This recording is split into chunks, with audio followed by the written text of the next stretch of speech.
మానవులంగా ఈ జీవిత యాత్రలో గతాన్ని నెమరు వేసుకోవడం అనేది సహజం. సహజంగా గతం గుర్తొస్తుంది, గుర్తుకు తెచ్చుకుంటాము. ఆయా సందర్భాల్లో ఎవరైనా కలిసినప్పుడు ఆటోమేటిక్గా స్వతఃసిద్ధంగా గత జ్ఞాపకాలు నెమరు వేసుకుంటాం కూడాను. నెమరు వేసుకునే క్రమంలో చాలామంది బాధపడే సన్నివేశాలు కూడా ఉంటాయి. మేము వారిలాగానే చదువుకుంటే బాగుండు, వారిలాగా కష్టపడితే బాగుండు, జీవితాన్ని వృధా చేసుకున్నాం, ఇలా ఒక 50-60 సంవత్సరాల వయసున్న వాళ్ళు జ్ఞాపకం చేసుకోవడం అనేది మనం ఆలోచిస్తే చాలా బాధాకరం. అప్పుడేం చేయలేరు. ఆ వయసులో సంవత్సరాలు గడిచిపోయాయి.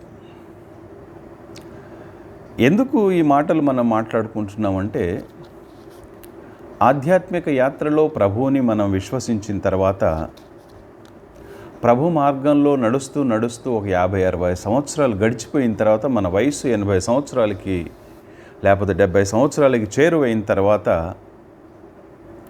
కొన్ని సత్యాలు తెలిసాయి అనుకోండి, వాక్యంలో ఉన్నవే, బాధపడడం సహజం,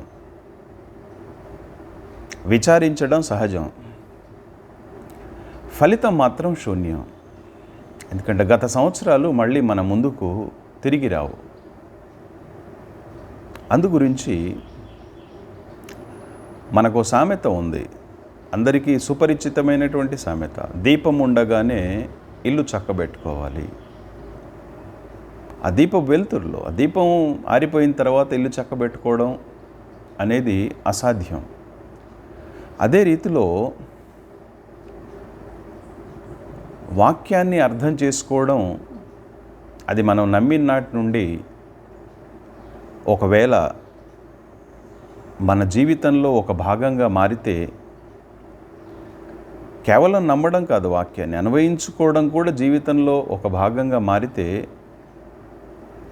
ముగింపు జీవితాలు జీవితపు చరమాంకంలో చివరి దశలో మానవుడికి, విశ్వాసికి తృప్తినిస్తాయి, ప్రశాంతతనిస్తాయి. ప్రభువారు 33.5 సంవత్సరాలు భూమి మీద జీవించిన తర్వాత చాలా ప్రశాంతంగా, చాలా నెమ్మదిగా, నిండుతనంతో, పూర్ణత్వంతో సమాప్తమైనది, నేను వచ్చిన పని ముగించాను, తండ్రి నీ చేతికి నా ఆత్మను అప్పగిస్తున్నాను. ఎంత ప్రశాంతమైనటువంటి స్టేట్మెంట్ అండి. ఆ ప్రభు మార్గంలో నడుస్తున్నటువంటి మనం ఆ స్టేట్మెంట్ ఇవ్వాలన్నదే ప్రభువారి కోరిక, మనందరి కోరిక కూడా ఉండాలి. అయితే చాలాసార్లు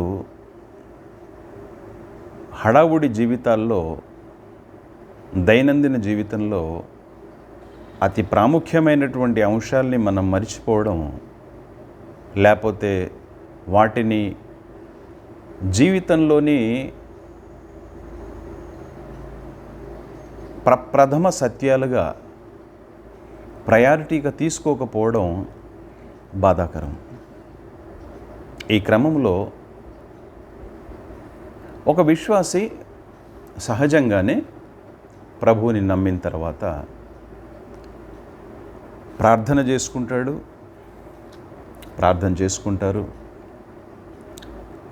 వాక్యాన్ని బైబిల్ గ్రంథం నుండి చదివేవాళ్ళు ఉన్నారు, క్యాలెండర్ వాక్యం చూసుకొని జీవించేవాళ్ళు ఉన్నారు, ఎవరో వాట్సాప్లో పంపించినటువంటి ఒక వాక్యాన్ని చదువుకొని ఆ రోజు ముగించుకునే వాళ్ళు కూడా ఉన్నారు. విభిన్న మనస్తత్వాలు, విభిన్న జీవిత విధానాలు, విభిన్నమైనటువంటి ధోరణులు. ఇవి ఏమైనా వాక్యం ఏం నేర్పుతుంది, వాక్యంలో ఉన్న సత్యం మనకేం బోధిస్తుంది అనేది మనం కొంచెం ధ్యానించి ఆలోచించగలిగితే జీవితాలు ధన్యమవుతాయి. ముగింపు జీవితాలు సంతృప్తికరంగా ముగుస్తాయి. ఫుల్ సాటిస్ఫాక్షన్తో, పరిపూర్ణమైనటువంటి సంతృప్తితో ఈ లోకయాత్రను ముగించుకొని ప్రభు అనుగ్రహించేటటువంటి పరలోక రాజ్యం కోసం నిరీక్షణతో కూడిన జీవితాలుగా ముగించబడి ధన్యకరమైన జీవితాలుగా మారిపోతాయి. మొదటి పత్రిక యోహాను గారు రాసింది, 3 పత్రికలు రాశారు. అందులో మొదటి పత్రికలో మొదటి అధ్యాయంలో ఆధ్యాత్మిక యాత్ర ఒక నదీ ప్రవాహంలాగా వెళ్ళింది అనేది మనకు సుస్పష్టంగా కనబడుతుంది. ఎక్కడ ప్రార్థన గురించి కానీ లేకపోతే మన అవసరతల గురించి కానీ అక్కడ కనిపించదు. అదొక నదీ ప్రవాహం, ఒక సెలయేరు, ఒక జీవనది. వాక్య భాగాన్ని చూద్దాం. మొదటి అధ్యాయం మనం ధ్యానించాల్సిన అంశం 3-4 వచనాలైనా మొదటి అధ్యాయం 1 వచనం నుండి మనం మాట్లాడుకుందాం. జీవవాక్యమును గూర్చినది ఆది నుండి ఏది ఉండెనో మేమేది వింటిమో కన్నులారా ఏది చూచితిమో ఏది నిదానించి కనుగొంటిమో మా చేతులు దేనిని తాకి చూచెనో అది మీకు తెలియజేయుచున్నాము. వాట్ ఏ బ్యూటిఫుల్ స్టేట్మెంట్ అండి. ఎంత చక్కగా వివరించారు.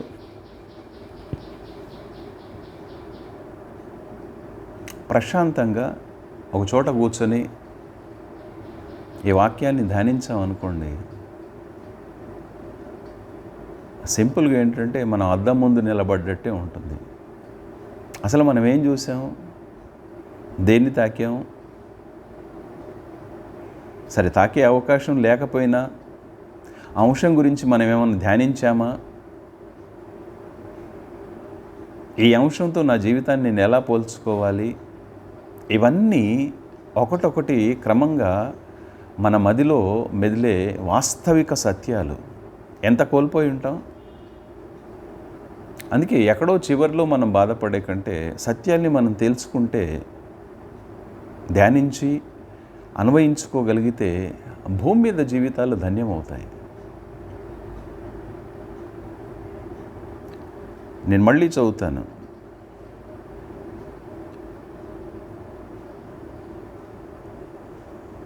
జీవవాక్యమును గూర్చినది ఆది నుండి ఏది ఉండెనో మేమేది వింటిమో కన్నులారా ఏది చూచితిమో ఏది నిదానించి కనుగొంటిమో మా చేతులు దేనిని తాకి చూచెనో అది మీకు తెలియజేయుచున్నాము. ఆ జీవము ప్రత్యక్షమాయెను, తండ్రి యొద్ద నుండి ఉండి మాకు ప్రత్యక్షమైన ఆ నిత్య జీవమును మేము చూచి ఆ జీవమును గూర్చి సాక్ష్యమిచ్చుచు దానిని మీకు తెలియపరచుచున్నాము. జీవమును గూర్చి తెలియపరుస్తున్నారు.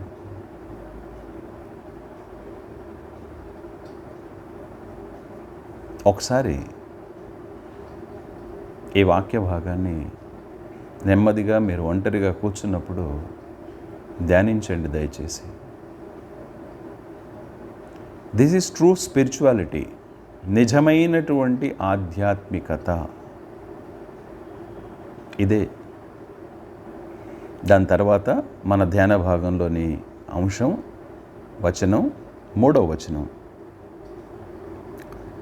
మాతో కూడా మీకును సహవాసము కలుగునట్లు మేము చూచిన దానిని వినిన దానిని మీకు తెలియజేయుచున్నాము. మన సహవాసమైతే తండ్రితో కూడాను ఆయన కుమారుడైన యేసుక్రీస్తుతో కూడాను ఉన్నది. ఏం తెలియజేస్తున్నారు? మాతో కూడా మీకును సహవాసము కలుగునట్లు. ఒక పదాన్ని అక్కడ భక్తుడు వాడాడు, సహవాసము. ఇన్ ఇంగ్లీష్ ఫెలోషిప్, సహవాసం.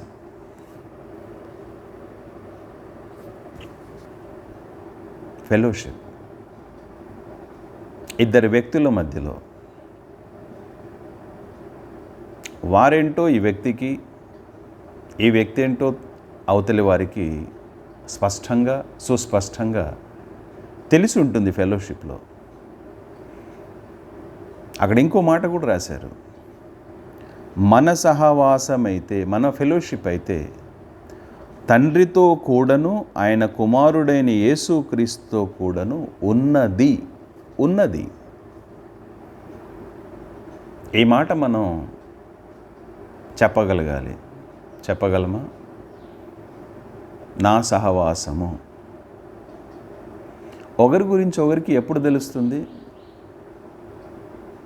ఇద్దరు కూర్చొని వారి అభిప్రాయాలు, వారి ఆలోచనలు, వారికి ఉన్న స్వభావాలు పంచుకున్నప్పుడు మాత్రమే ఒకరి గురించి ఒకరికి తెలుస్తుంది. ఇక్కడ దేవుడికి మనకు సహవాసం గురించి మాట్లాడుతున్నాడు.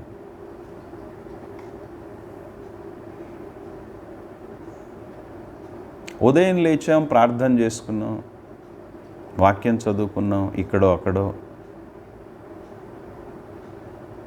జీవితాన్ని ఆరంభించుకున్నాం. ఆ రోజు మళ్ళీ చిన్న ప్రార్థన చేసుకొని కుటుంబంగా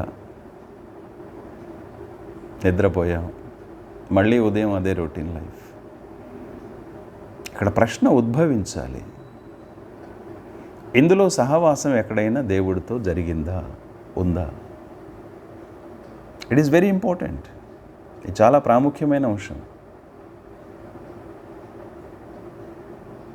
ఈ సహవాసం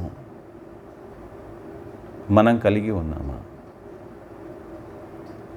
దేవుడితో మనం ఏదైనా ముచ్చటించామా?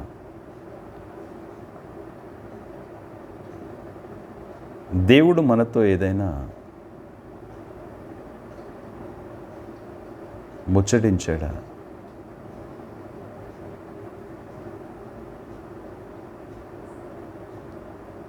ఏదైనా తోటలో ఆదామవ్వల దగ్గరికి ప్రతిరోజు సాయంత్రం చల్లని పూటన ఆ దేవాది దేవుడు వచ్చేవాడు, వాళ్ళతో కలిసి నడిచేవాడు, వాళ్ళిద్దరూ ముచ్చటించుకునేవారు. దేవుడు, ఆదామవ్వ, ఆ ఫెలోషిప్ అది తెగిపోయింది ఏదైనా తోటలో. క్రీస్తు మళ్ళీ ఆ ఫెలోషిప్ని పునరుద్ధరించడానికి, మళ్ళీ తిరిగి పునఃస్థాపించడానికి ఈ లోకంలోకి వచ్చాడు. సిలువపై బలయ్యాడు. ద్రాక్షవల్లిని నేను, తీగెలు మీరు. చాలా లోతైన అర్థం. ద్రాక్షవల్లితో తీగకు సంబంధం ఉంటుంది, ఆ ఫెలోషిప్ ఉంటుంది. ద్రాక్షవల్లి నుండి ఆ తీగలు ఆ సారాన్ని తీసుకుంటాయి, ఫలిస్తాయి. ఆ సహవాసం మనం కలిగి ఉన్నామా?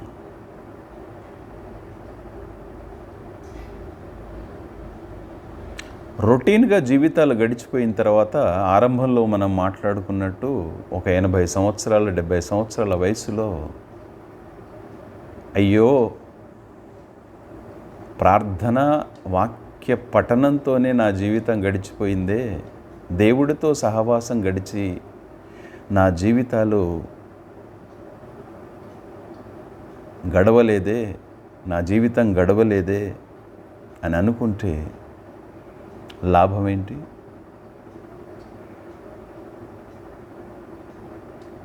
వచ్చే బెనిఫిట్ ఏంటి? దేవుడు మనతో సహవాసం చేస్తాడా? ఎస్. పాత నిబంధనలో దేవుడు సహవాసం చేశాడు, కొత్త నిబంధనలో కూడా దేవుడు సహవాసం చేస్తానని వాగ్దానం చేశాడు. కొత్త నిబంధనలో ఉన్న ఒక వాక్య భాగాన్ని చూద్దాం. యోహాను సువార్త 14వ అధ్యాయం. అసలు ఈ సహవాసం ఎందుకు అనేది మొదటి యోహాను పత్రిక 1వ అధ్యాయం 4వ వచనంలో ఉంది. మనం దాన్ని తర్వాత మాట్లాడుకుందాం. కానీ ఇక్కడ ప్రశ్న ఏంటంటే, ప్రశ్న ఏం ఉద్భవించిందంటే, దేవుడు సహవాసం చేస్తాడా? నమ్మదగిన విషయమేనా? ఎస్. యోహాను సువార్త 14వ అధ్యాయము 23వ వచనం. యోహాను 14:23. ఇట్స్ వెరీ క్లియర్, చాలా స్పష్టంగా ఉంది.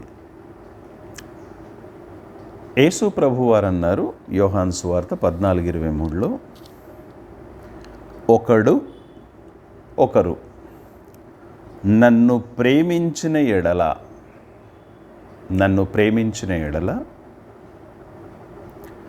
వాడు నా మాట గైకొన్ను, వారు నా మాట గైకొంటారు, అప్పుడు నా తండ్రి వానిని ప్రేమించును.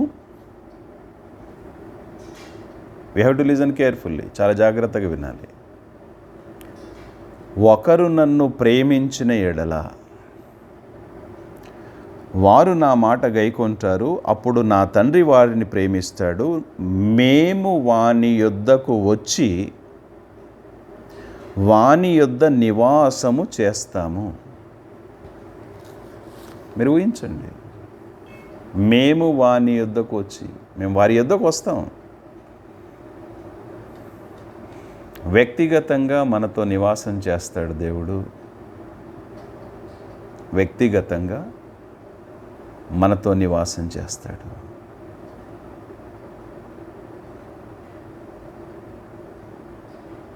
కుటుంబంగా మనతో నివాసం చేస్తాడు. ఆ నివాసం గురించే మాట్లాడుతున్నాడు. సో ఇది కొత్త నిబంధన. పాత నిబంధనలో లేవీకాండంలో ఒక చక్కటి మాట ఉంది. లేవీకాండము 26వ అధ్యాయము 12వ వచనం.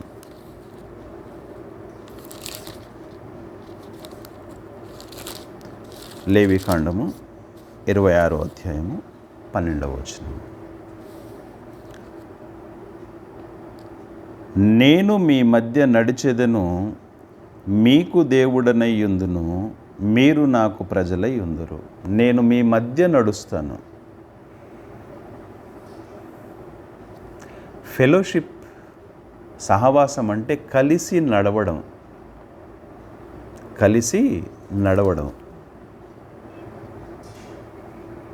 దేవుడు మనతో కలిసి నడుస్తాడు.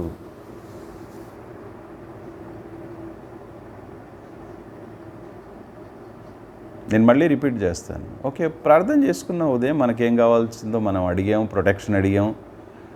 ఈ రోజుల్లో ఎంత వైరస్ నుండి కాపాడమని అడగడం ఎక్కువైపోయింది. సహజం, ఇదందరం చేస్తాం. But what is fellowship? Where is fellowship? సహవాసం ఎక్కడ? సహవాసం ఏంటి? ఆయనతో ముచ్చట పెట్టేది ఎక్కడ? ఆయనతో మాట్లాడేది ఎక్కడ? ఇద్దరు వ్యక్తులు కలిసి నడుస్తున్నారంటే వాళ్ళు ముచ్చటించుకుంటూ వెళ్తారు. ఈ అనుభవము మనకుందా? భూమి మీద ఈ అనుభవం లేకపోతే మోషే చాలా స్పష్టంగా అన్నాడు, నీ సన్నిధి మాతో రాకపోతే మమ్మల్ని తీసుకెళ్ళొద్దయ్యా, మీరు మాతో రావాలి. ఓ దేవా, మీరు మాతో రావాలి.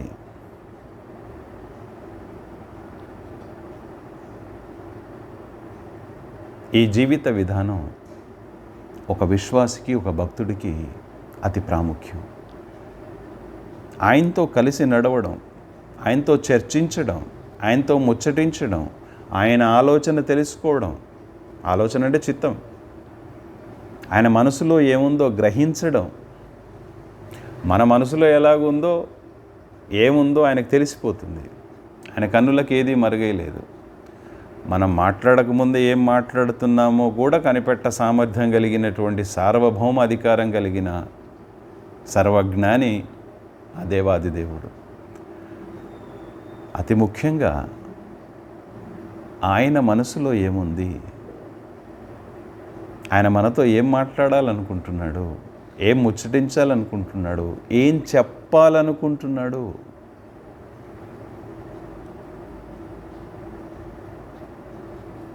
నేను మళ్ళీ పునః ఒకసారి చెప్తున్నాను. 70-80 సంవత్సరాలు గడిచిన తర్వాత దేవుడు మనతో చెప్పింది ఏమీ లేకపోతే, దేవుడు మనతో ముచ్చటించింది ఏదీ లేకపోతే ఎంత కోల్పోయాం ఆలోచిద్దాం. చాలా వచనాలు పాత నిబంధనలో కూడా ఉన్నాయి. హానోకు దేవుడితో నడిచాడు, నోవా దేవుడితో నడిచాడు. దేవుడితో నడవడం అంటే it is nothing but fellowship. దేవుడు తన మనసులో ఏముందో చెప్పాడు నోవాతో, హానోకుతో చెప్పాడు. ఇది కుటుంబ జీవితంలో సాధ్యమా అని మీరు అడగొచ్చు. కానీ హానోకు దగ్గర రాయబడ్డటువంటి వాక్య భాగం ఏంటంటే, హానోకు దాదాపు 300 ఏళ్ళు దేవుడితో నడిచి కుమారులను కుమార్తెలను కనెను అని ఉంది. ఎందుకంటే అది మనకు క్లారిటీ కోసం చెప్పేశారు అక్కడ. ఆయన కుటుంబ జీవితంలోనే ఉన్నాడు. కుటుంబాన్ని చూసుకుంటూనే, కుటుంబ పనులు చక్కదిద్దుకుంటూనే, కుటుంబాన్ని పోషించుకుంటూనే. సో ఇది భూమి మీద, ఇది భూమిపైన దేవుడితో ఉండే సహవాసం. ఒక వాక్య భాగం ప్రకటన గ్రంథంలో కూడా 21వ అధ్యాయం 3-4 వచనాల్లో రికార్డ్ చేయబడింది, లిపిబద్ధం చేయబడింది. ప్రకటన, రెవల్యూషన్ చాప్టర్ నెంబర్ 21, ప్రకటన 21, 3-4 వచనాలు. కేవలం మనం నివసిస్తున్న భూమి మీదనే ఆయన సహవాసం కాదు, పరలోకంలో కూడా సహవాసం గురించి మాట్లాడుతున్నటువంటి విషయాలు మనకెంతో ఆహ్లాదాన్ని ఇస్తాయి, నిరీక్షణతో కూడినటువంటి జీవితాలను మనకు అనుగ్రహిస్తాయి. 21 ప్రకటన 3-4 వచనాలు.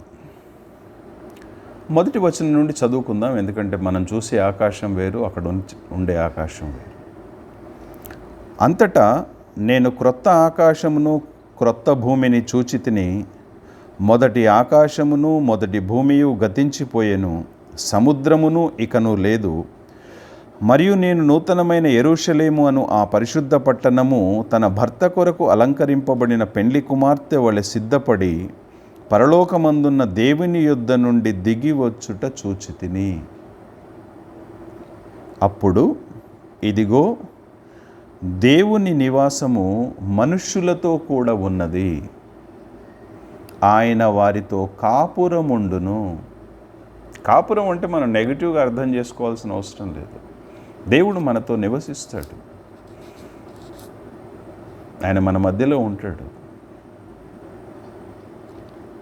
ఆయన వారితో కాపురముండును, వారాయన ప్రజలయ్యుందురు. దేవుడు తానే వారి దేవుడై ఉండి వారికి తోడై ఉండును. వాట్ ఏ ప్రివిలేజ్ అండి, వాట్ ఏ లైఫ్.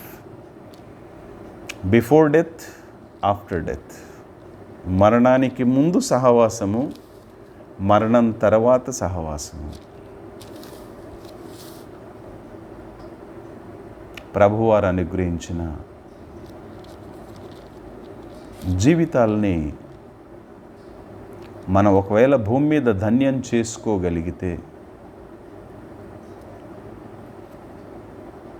ఆ తదుపరి జీవితాలు కూడా ధన్యకరంగానే ఉంటాయి.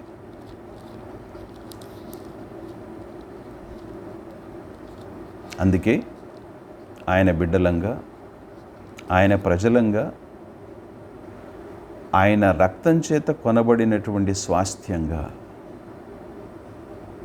ఆయన ఉద్దేశించిన సహవాసం ఏదైతే ఏదైనా తోటలో కోల్పోయాడో క్రీస్తు ద్వారా తిరిగి అది పునఃస్థాపించడానికి మనల్ని ఆయన రక్తం చేత కొనుక్కొని తన బిడ్డలుగా, తన పిల్లలుగా మార్చుకున్నాడో ఈ విషయాల్ని లోతుగా అర్థం చేసుకొని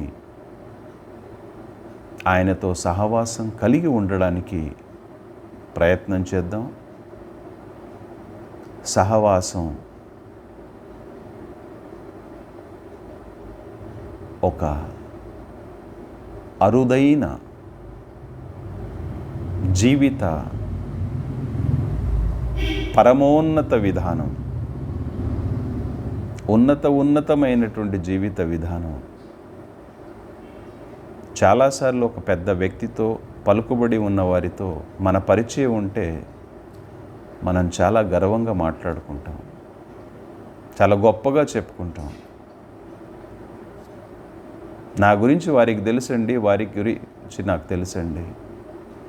మీరు ఊహించండి, నోటి మాటతో సమస్త సృష్టిని చేసినటువంటి ఆ దేవాది దేవుడితో మన సహవాసం ఉంటే జీవితాలు ధన్యం కావా? భూమి మీద ఆయన ఇచ్చిన వాగ్దానం, దేవుణ్ణి ప్రేమించు వారికి, ఆయన సంకల్పం చొప్పున పిలువబడిన వారికి సమస్తము సమకూడి మేలు కోసం జరుగుతున్నవి.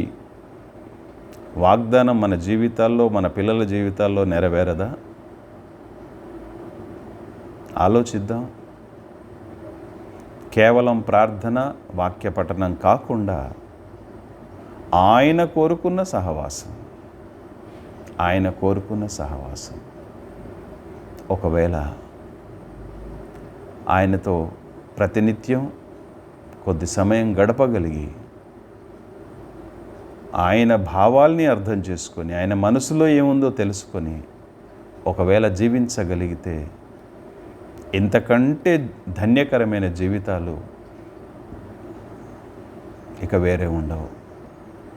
జీవితాలను ధన్యం చేసుకుందాం, ఆ మార్గంలో పయనిద్దాం. ప్రార్థన చేసుకుందాం.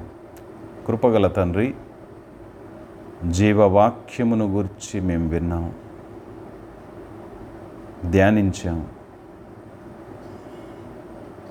ఆలోచించుకునే అవకాశాన్ని మీ కృపను అనుగ్రహించండి. లోబడే మనస్సును ప్రసాదించండి. భూమి మీద మీతో గడిపే ఆ సహవాసం మాకును ప్రసాదించమని, మానవాళిని దీవించి ఆశీర్వదించమని యేసుక్రీస్తు నామమున ప్రార్థించి వేడుకుంటున్నాము తండ్రి.